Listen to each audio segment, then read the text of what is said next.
The doctor's words hit me like thunder in the middle of a calm afternoon. I remember standing there, my hands trembling, the white hospital walls closing in around me. "Ma'am," he said softly, "your husband's condition is very serious. The infection has spread faster than expected." I blinked at him, not understanding. Infection? What infection? My husband, James, had always been the strong one. The man who could fix anything, carry any burden, and never fall sick. But that day, lying on that hospital bed, he looked weak, pale, and broken. His lips were dry, his breath shallow. And for the first time in my life, I could see fear in his eyes. "Mary," he whispered my name, his voice cracking like a dry leaf in the wind. "I'm sorry. I've done something terrible." I wanted to speak, to ask what he meant, but my tongue froze. Then his next words shattered me completely. "It's my fault you're here. I brought this on myself. I brought this into our marriage." The truth fell on me like a hammer. The infection, the sudden sickness, the shame in his eyes, it all made sense. My heart pounded so hard I thought it would burst. The man I loved, the man I trusted for over 30 years, had been unfaithful. And his cheating had now become a death sentence for our marriage. Before I could even speak, the monitor beside his bed began to beep loudly. Nurses rushed in, shouting codes I couldn't understand. I stood frozen, watching as they surrounded his bed, pressing on his chest, calling his name. "James, stay with us." Then everything went silent. That was the moment my world stopped. If I'm being honest, I never thought something like this could happen to me. I was the kind of wife who believed in love, loyalty, and prayer. James and I had built a life together from almost nothing. We met when I was just 21, a shy girl working at a small bakery. And he was the tall, charming electrician who came to fix our faulty oven. He smiled at me that day. That easy, confident smile that made my heart flutter. Before long, we were inseparable. He used to call me his sunshine, and I called him my strong man. We got married the next year in a small church, surrounded by family and friends who cheered for our love. Everyone said we were the perfect couple, and for a long time we were. Our home was filled with laughter, the smell of fresh bread, and the sound of children's feet running around. We had 3 kids, 2 boys and 1 girl.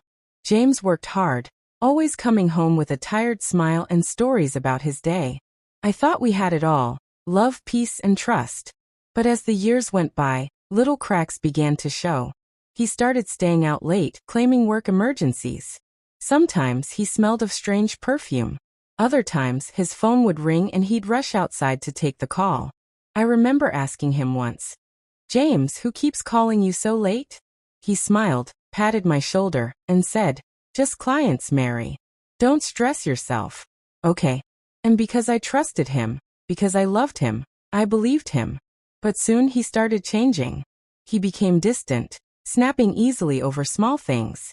He no longer sat beside me during dinner. He barely looked at me anymore. One night, when I tried to hug him, he moved away. "I'm tired, Mary," he said. "Please, not tonight."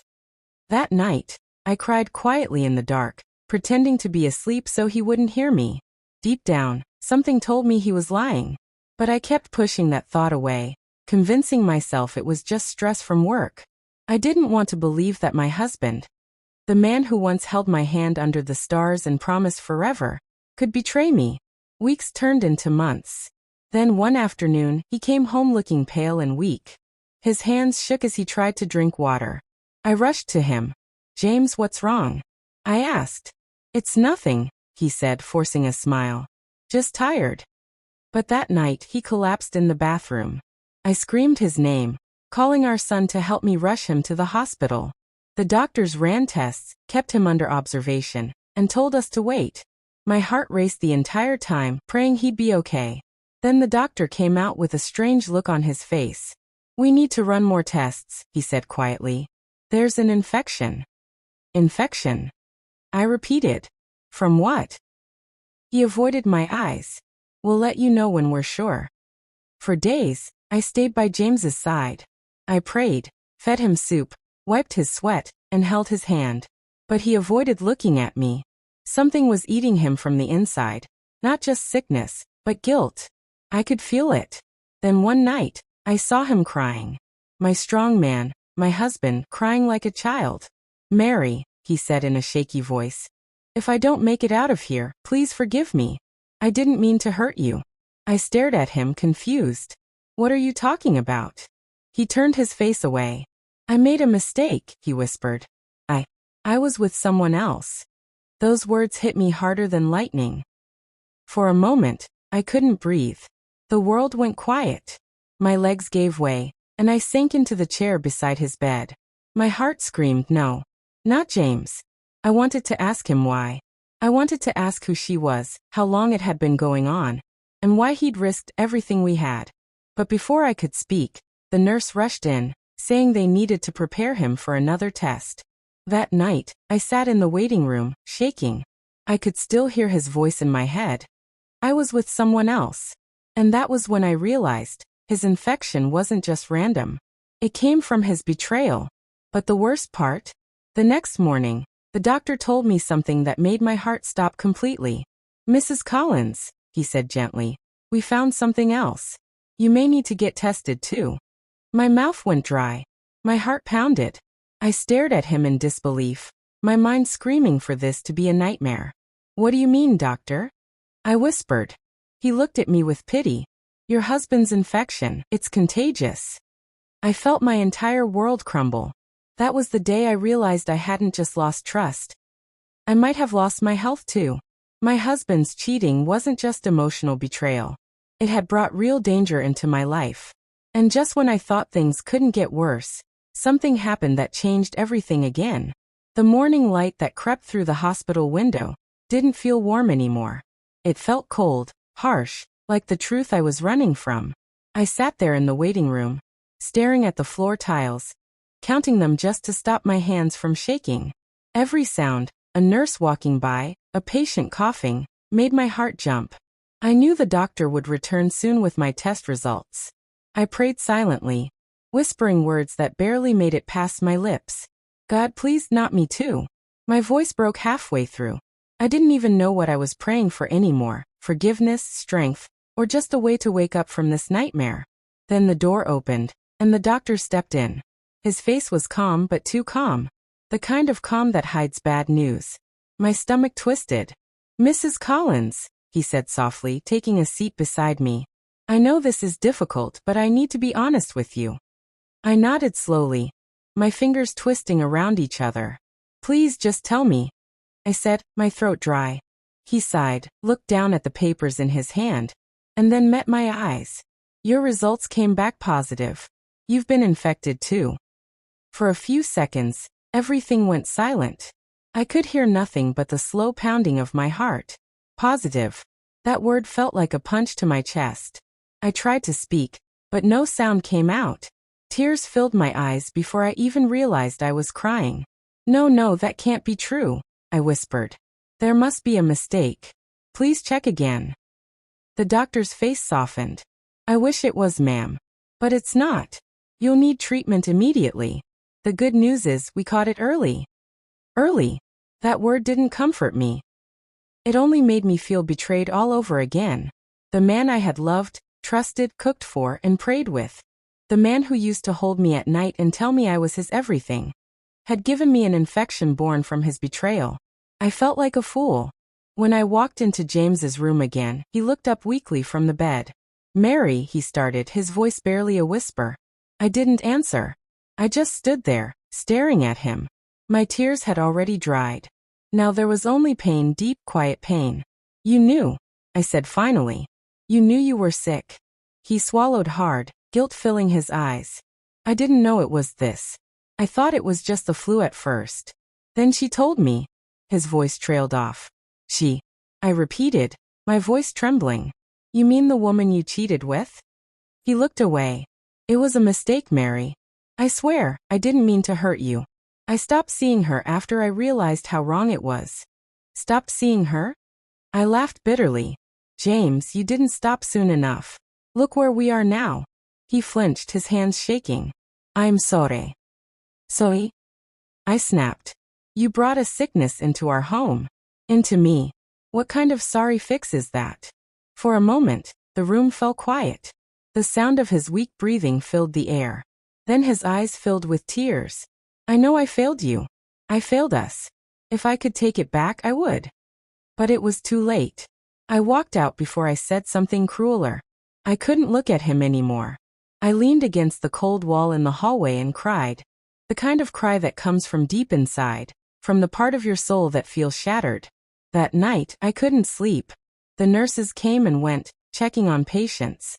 I stared out the window, watching the rain fall, each drop blurring the city lights. My wedding ring felt heavy on my finger. I twisted it, wondering if love had truly died the moment betrayal entered our home. In the morning, my daughter, Emily, came to see me. She looked worried. Mom, what's going on? Why are you still at the hospital? I wanted to tell her everything, about her father's cheating, the infection, the lies, but I couldn't. Not yet. She was too young, too innocent to understand the kind of pain betrayal brings. It's just a checkup, sweetheart, I said, forcing a smile. Your dad isn't feeling well, that's all. But she wasn't convinced. You're lying, she said quietly. I can see it in your eyes. I hugged her tightly, hiding my tears in her hair. Everything will be okay, I whispered, even though I didn't believe it. Later that afternoon, James's condition got worse. He started coughing violently, clutching his chest in pain. The nurses rushed in again. I stood by helplessly as they worked on him, trying to stabilize his breathing. His eyes met mine for a moment, full of regret and fear. That was when I saw it. The man I once knew was gone. What remained was someone destroyed by his own mistakes. The doctor came out later and told me, he's stable, but his condition is getting more complicated. We'll do everything we can. I nodded weakly. Do whatever you must. But deep inside, something changed in me that day. I realized that sometimes love isn't enough. Trust, once broken, can't always be fixed. That night, as I sat beside his bed, I whispered, You may have destroyed our marriage, James, but you won't destroy my spirit. He turned to me slowly. You still care. I looked at him, tears in my eyes. I care enough to forgive, but not enough to forget. He closed his eyes, a single tear sliding down his cheek. I don't deserve you. You don't, I said softly. Just as I stood to leave, an alarm suddenly went off, loud and urgent. The nurses shouted his name again, rushing toward the bed. His body began to shake violently. James, I screamed, running to his side. The doctors pushed me back. Please step aside, ma'am. The room filled with chaos. The sound of machines, nurses shouting, the smell of antiseptic, and all I could do was stand there, praying that this wasn't the end yet. And just when I thought it couldn't get any worse, something happened that turned everything upside down again. The sound of the heart monitor's flatline scream sliced through the room like a blade. I froze. My heart stopped with it. Code blue, the nurse shouted. We're losing him. Doctors rushed in, their white coats flying behind them as they surrounded James's bed. I could see their hands moving fast, pressing on his chest, connecting tubes, shouting medical terms I couldn't understand. My legs turned weak beneath me. I grabbed the edge of a chair to stop myself from falling. James, I cried, my voice cracking. Please don't do this to me. One of the nurses tried to pull me back gently. Ma'am, you need to give them space. But I didn't want space. I wanted my husband. The man who had broken my heart yet still held a piece of it. My tears blurred everything as I watched them fight for his life. Then, just as suddenly as it began, the beeping sound returned, faint but steady. The doctors sighed in relief. We've got him, one of them said. He's back. I slumped to the floor, shaking. My whole body trembled as I whispered, Thank you, God, thank you. They stabilized him again, setting up new drips and machines around his bed. When they finally left the room, the nurse turned to me and said softly, You can see him now, but please, keep it short. He needs to rest.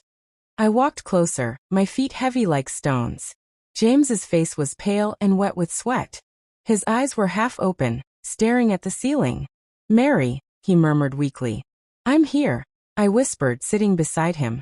You scared me half to death. He gave a faint smile. I'm sorry.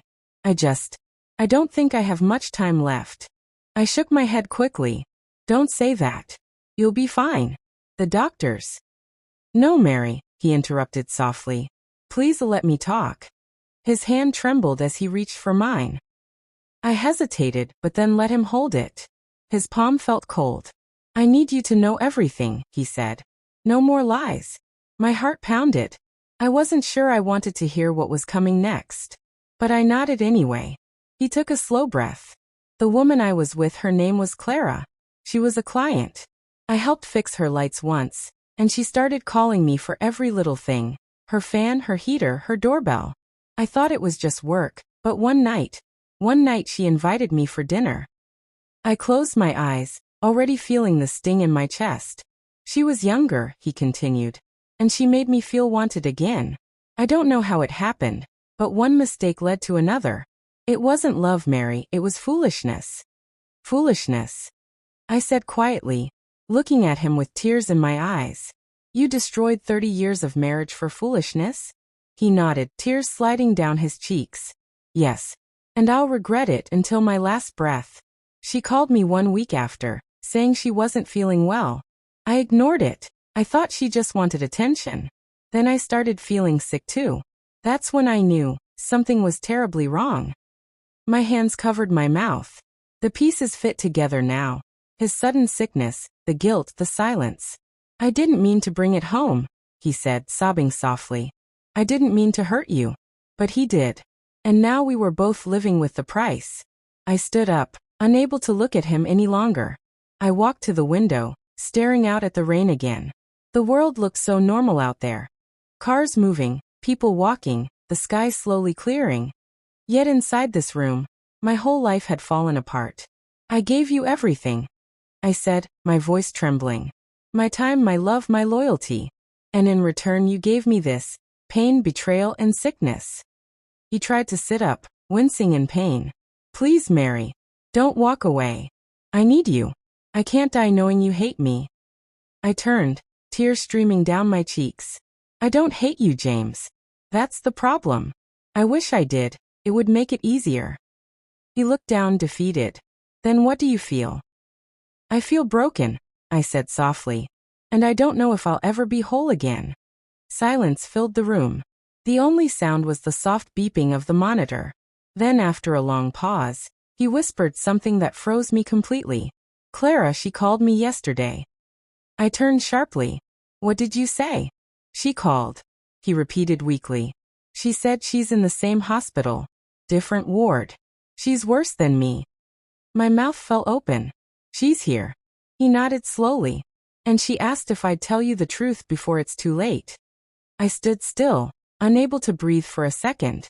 The same woman who had ruined my marriage was under the same roof, probably just a few floors away. My heart filled with a strange mix of anger, curiosity, and fear. Mary, he whispered. I think you should see her. I looked at him in disbelief. See her? You want me to see the woman who destroyed my life? She didn't mean to. Don't you dare defend her. I snapped, my voice echoing in the room. She knew you were married. She knew about me. He closed his eyes, too weak to argue. Please just talk to her. Maybe you'll understand everything. Maybe it'll help you heal. I shook my head, stepping back toward the door. No, I'll never forgive her. But as I reached the hallway, something in me hesitated. The anger burned hot in my chest, but so did the curiosity. What could that woman possibly say to me? I stood there for a long time, staring down the long corridor that led to the other wards. The lights flickered softly above. My heart raced. Then slowly my feet began to move. Each step felt heavy, like walking into the unknown. But I had to know. I had to face the woman who turned my marriage into ashes. And just as I reached the door to her ward, I heard a voice behind me. A nurse shouting from down the hall. Mrs. Collins, please come back quickly. It's your husband, he's crashing again. My heart dropped. I froze, torn between two choices. To face the woman who caused my pain, or run back to the man who caused it. And at that moment, I realized whichever choice I made, my life would never be the same again. For a few seconds, I couldn't move. My heart thudded so hard I could feel it in my ears. The nurse's voice echoed down the hallway, calling my name again. Mrs. Collins. Please hurry. I turned around, my body stiff with fear. My eyes darted between the corridor that led to Clara's room and the one leading back to James. The two people who had destroyed my world were now pulling me in opposite directions. One begging for forgiveness, the other dying with guilt. My breath came in short, shaky gasps. I wanted to scream, to run, to disappear. But instead, my feet moved on their own. Back toward James's room. Whatever Clara had to say could wait. My husband was fighting for his life again. When I reached the room, doctors were already working frantically. I stood frozen by the door, watching as they tried once again to pull him back from the edge of death. Stay with us, Mr. Collins, one of the doctors said, pressing on his chest rhythmically. I couldn't take it anymore. I pushed past the nurse holding me back. James, I cried, running to his bedside. Please, you can't leave me like this. He gasped weakly, his eyes flickering open for a moment. Mary, I'm here, I whispered, clutching his hand. Please hold on. Please. Tears streamed down my face as the machine beeped wildly. The doctors shouted for more medication. And I prayed harder than I ever had in my life. I didn't know if I wanted him to survive because I loved him or because I needed answers. After what felt like forever, the doctor finally sighed in relief. He's stable again, he said softly. But he's very weak. He needs complete rest and peace of mind. Peace of mind. The irony of those words hit me like a wave. How could there be peace when everything between us was shattered? As the doctors left, I sat beside James, wiping his forehead gently. His eyes fluttered open, dull and tired. You came back, he murmured. Of course I did, I said softly, though my voice trembled. He managed a weak smile. You always had a good heart. Better than I deserved. I looked at him quietly, not knowing what to say. After a moment he whispered, Did you see her? No, I replied. You almost died again. I wasn't going to leave you like that. He nodded slowly. Thank you. Then his gaze drifted toward the window, far away and distant. I never meant for things to end like this, Mary. I just wanted to feel young again. Wanted to feel alive. I sighed deeply. And now look where that feeling has brought us. He nodded again, tears welling in his eyes. I know. I ruined everything. For a long moment, silence hung between us. The only sound was the quiet hum of the machines. I wanted to forgive him, but the wound was still fresh, bleeding beneath my calm face. That night, as I sat beside him, I drifted in and out of sleep. Memories of our happier days flashed before me. The time we danced barefoot in the rain, the nights we stayed up laughing until dawn, the promises we made at the altar. I woke up just before dawn to the sound of someone softly knocking on the door. I looked up to see a nurse standing there, holding a small note. This was left at the front desk for you, Mrs. Collins, she said gently. I took it with shaky hands. The handwriting was messy but familiar, feminine and hurried. I unfolded it slowly and began to read. Mary, I know you have every reason to hate me. I would hate me too. But please, before you judge me completely, come see me. There's something you don't know, something that might change everything. I'm in Ward C, room 9. Clara. My heart thumped hard in my chest. Something I didn't know? What else could possibly be left to know? I looked over at James, still sleeping peacefully for the first time in days. His breathing was shallow, but steady. Part of me wanted to tear up the note and throw it away. But another part, the one that still needed the whole truth, couldn't let it go. I folded the note carefully and slipped it into my bag. When morning came, I spoke quietly to the nurse. Please watch over him while I step out for a bit. Of course, she said kindly. With slow, hesitant steps, I walked down the corridor toward C. My hands were clammy, my stomach knotted. Each step echoed louder than the last. The hospital smelled of antiseptic and sorrow. When I finally reached room 9, I stopped outside the door. I could hear soft coughing from inside. My chest tightened. I wasn't sure what I'd do, scream, cry, or walk away. I took a deep breath and pushed the door open. There she was, Clara. She looked nothing like the woman I had pictured in my angry imagination. Her hair was thin, her cheeks sunken, and her eyes tired. Tubes ran from her arms, and her skin looked pale as paper. When she saw me, her eyes widened slightly. Mary, she said weakly. You came. I stood frozen at the door. I almost didn't. I wouldn't blame you if you hadn't, she said softly. I deserve your anger. I didn't move closer. Why did you call me? She coughed, wincing from the pain. Because you deserve the truth. All of it. My jaw tightened. Didn't your affair tell me enough? She shook her head slowly. It's not what you think. I frowned. Then what is it? Her eyes filled with tears. I didn't know James was married when we met. He told me he was divorced, that you left him years ago. I only found out the truth when I saw a photo of you two in his phone. I blinked, stunned. What? She nodded, tears streaming down her face. I confronted him that night. He confessed everything. Said he loved you but felt lonely. I told him to go back to you, Mary. I ended things immediately. My hands shook. My mind spun in 100 directions. Then, why didn't you tell me? I tried, she whispered. I even called your house once, but when you answered, I lost my courage. I thought you'd never believe me. My throat tightened. So you knew about the infection? Yes, she said weakly. I got tested first. I told him to do the same.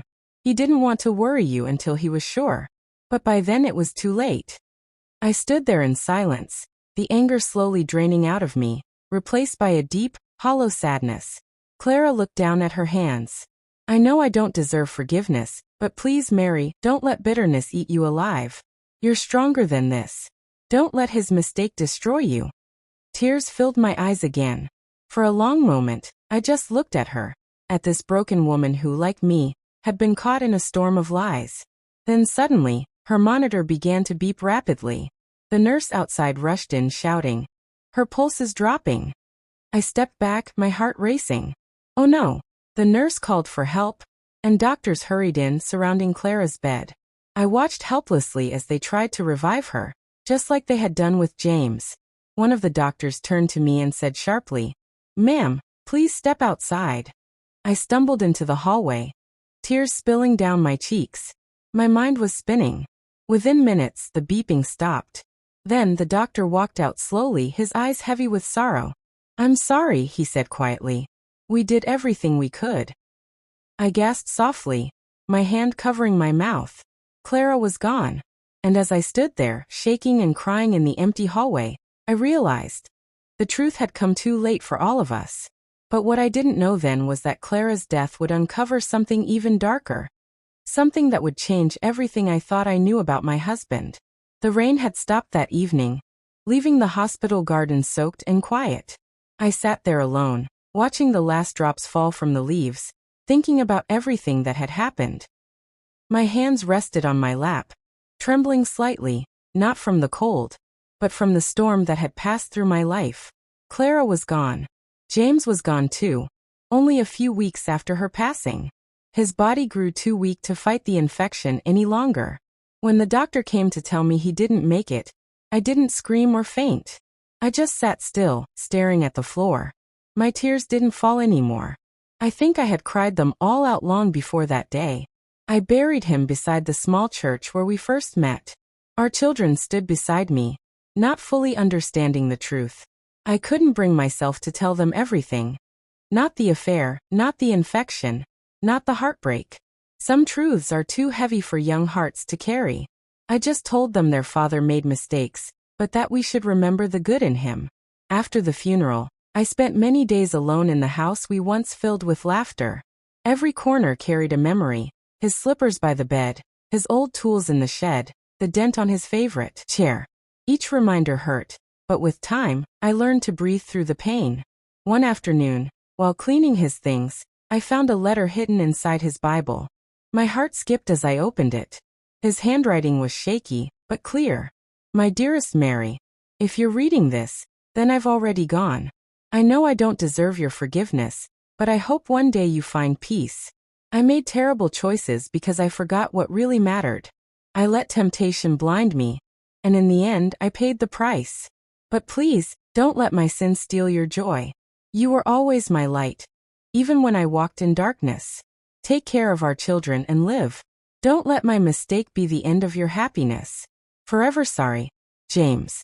By the time I finished reading, my tears were soaking the page. For the first time, I didn't feel anger. I just felt tired. And maybe a little free. I folded the letter carefully and tucked it back into the Bible. Then I whispered a prayer. God, I forgive him. And I forgive myself. That night, I slept peacefully for the first time in months. I dreamed of our younger days. The laughter, the love, the life we once shared before everything went wrong. And when I woke up, I decided I wouldn't live in pain anymore. I began volunteering at a local women's center, helping others who had gone through betrayal and loss. I told them my story, not to make them pity me, but to remind them that even when love fails, life doesn't have to end. The lesson I learned through it all was simple but powerful. Trust can be broken, but healing is always possible. You don't need revenge to move forward. You just need peace. As I sit here now, watching the sunset fade into gold, I know James made mistakes. Clara did too. But so did I. I held on to anger for too long. And in that anger, I almost lost myself. Forgiveness didn't change what happened. It didn't erase the past, but it set me free from it. So if anyone ever hears my story, I hope they remember this. When love betrays you, don't let it poison your soul. Let it teach you to love yourself enough to survive. Because in the end, no matter how painful the journey, healing is still possible. Even from the kind of heartbreak that feels like a death sentence. And that, my dear, is how I found peace again. Broken Heart Sunrise.